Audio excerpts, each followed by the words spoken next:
It was supposed to be a quick conflict. In the 1960s, the U.S. entered Vietnam to stop the spread of communism, supporting South Vietnam against the North, backed by the Soviet Union and China. America had jets, tanks, helicopters.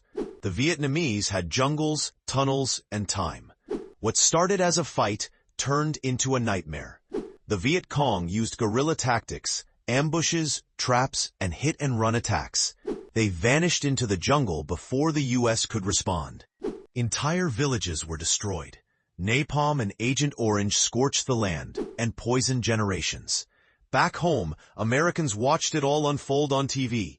They saw soldiers dying, civilians crying, children burned. Protests exploded, trust shattered. After 58,000 American deaths and over 2 million Vietnamese lives lost, the U.S. finally withdrew in 1973. 2 years later, Saigon fell. The war was over. But Vietnam never left.